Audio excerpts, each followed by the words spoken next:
"Hai Rasulullah, kenapa engkau baca subhanallah, baca Allahu Akbar?" Gak langsung pergi. Apa jawaban Rasulullah? Rasulullah SAW menjawab, "Laqad tadayaqa ala hadzal 'abdis shalihi qabruhu." Hamba Allah yang soleh ini tadi benar-benar dihimpit oleh kuburannya, benar-benar dijepit oleh kuburan. Orang soleh dijepit kuburan, kira-kira yang gak soleh bagaimana? Kata para ulama, ini hadis mengerikan, termasuk hadis paling ngeri.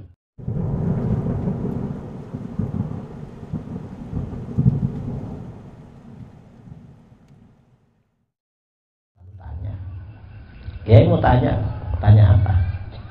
Lah orang-orang Wahabi bilang nggak mau tahlil. Kenapa? Tahlil katanya nggak ada dalilnya.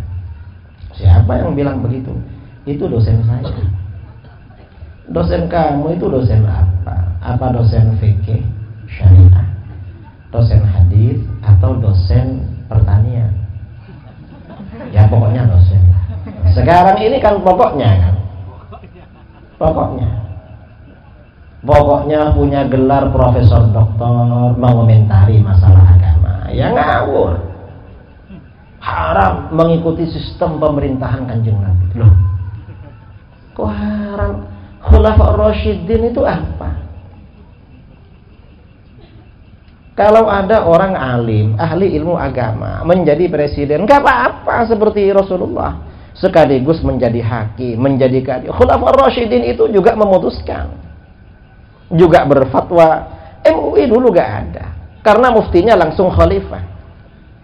Makanya di dalam kitab-kitab fikih syaratnya khalifah harus mujtahid, harus adil, harus macam-macam. Enggak bilang haram.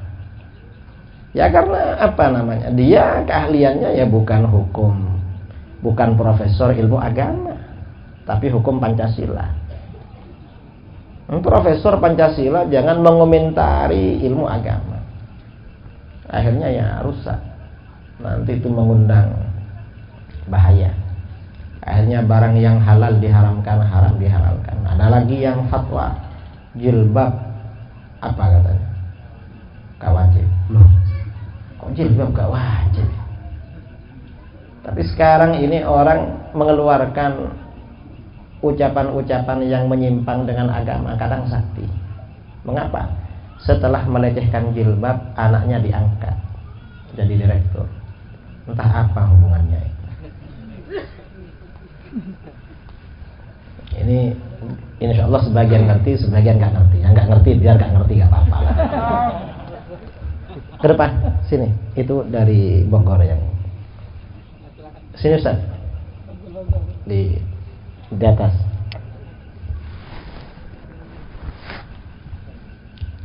Nah, tahlil. Tanya dia. Terus sebenarnya tahlil ini ada dalilnya apa enggak, Kiai? Saya tanya pada dia, kamu minta berapa dalilnya? Tahlil. Minta berapa? Ya enggak lah. Loh, kok enggak gimana? Tahlil ini sejak dulu sudah ada. Tahlil ini kan intinya mendoakan orang mati. Mendoakan orang mati itu anjuran Al-Quran. Imam Nawawi dalam kitab Riyadhus Shalihin menulis bab berjudul Babus Shadaqati 'anil Mayyit, anjuran sedekah untuk orang mati.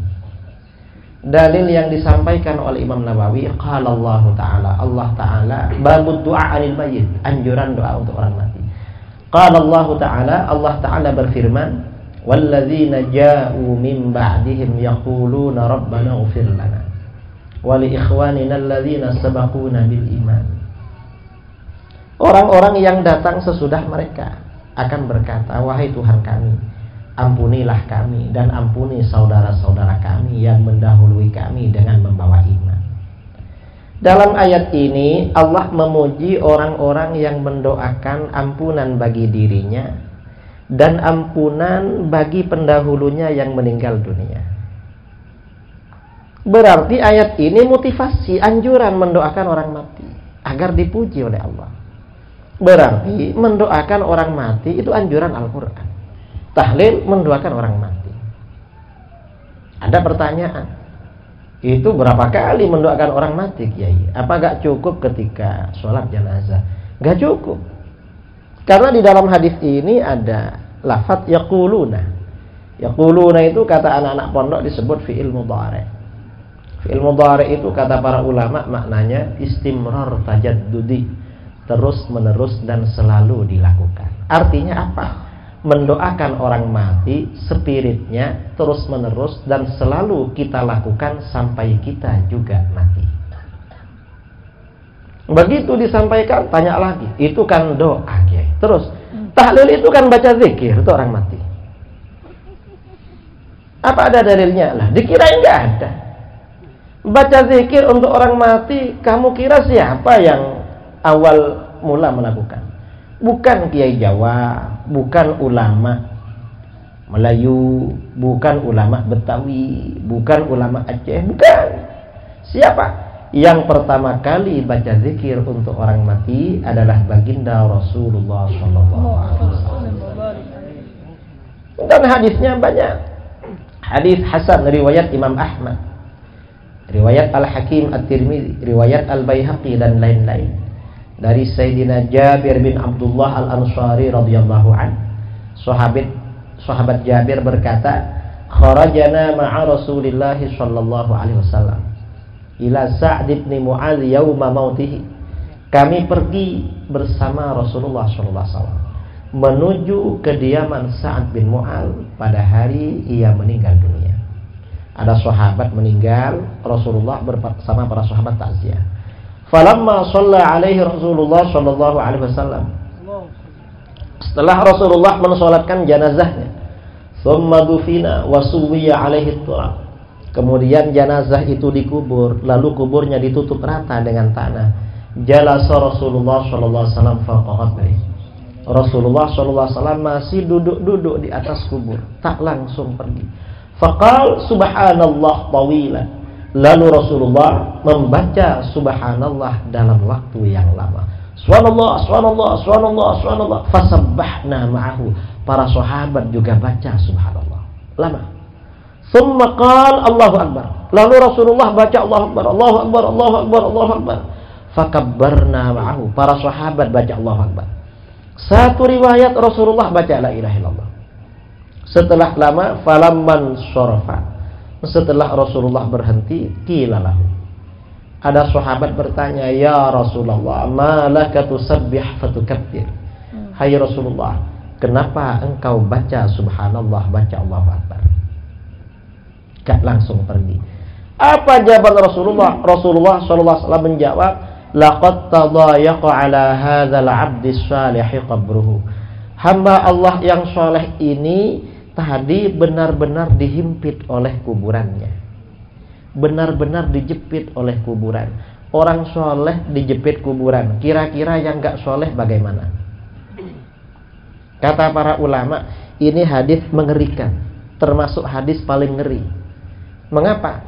Orang soleh dijepit kuburan. Dan yang bersaksi soleh Rasulullah. Kalau yang bersaksi baik tetangga kita, tidak meyakinkan kalau cuma tetangga. Karena kalau ada orang mati kan, saudara-saudara ini baik apa enggak. Kalau agak baik biasanya ramai, baik kan begitu. Tapi kalau enggak begitu baik, jawab suaranya kan tidak jelas kan, kayak sayup-sayup begitu ya, tidak jelas. Ini yang bersaksi soleh Rasulullah, yang mensolatkan jenazahnya Rasulullah, masih kurang apa? Dan ketika meninggal, Sa'ad bin Mu'adz ini ketika meninggal, Rasulullah SAW bersabda, ihtazzal arsyu li mauti Sa'din. Arsy bergoncang karena meninggalnya Sa'ad. Ketika sahabat Sa'ad ini meninggal, arsy bergoncang. Mengapa bergoncang? Arsy ini senang menyambut datangnya ruhnya Sa'ad. Ruhnya disenangi arsy, masih dihimpit. Karenanya Rasulullah baca zikir hatta yufarrajahullahu an, hingga akhirnya Allah melepaskannya dari jepitan kubur. Berdasarkan hadis ini, zikir yang kita baca untuk orang mati itu bermanfaat. Itu tahlil. Karenanya tahlil yang bagus itu dibaca di kuburan. Habis talqin ya, baca tahlil baru pulang. Mengapa? Kalau dijepit biar gak lama-lama. Karena pasti dijepit. Karena kita ini kan terburu-buru. Biasanya kalau ada tetangga meninggal sejak habis subuh tuh sudah nungguin perawat, nanti jam 8, jam 9 dimakamkan. Setelah itu pergi ke pasar, ke sawah, kemana. Nanti tahlilnya malam hari jam berapa biasanya tahlil itu? Habis isya jam 8. Mulai jam 8 pagi nunggu bantuan jam 8 malam. Mana gak ada yang bantu. Ini tahlil.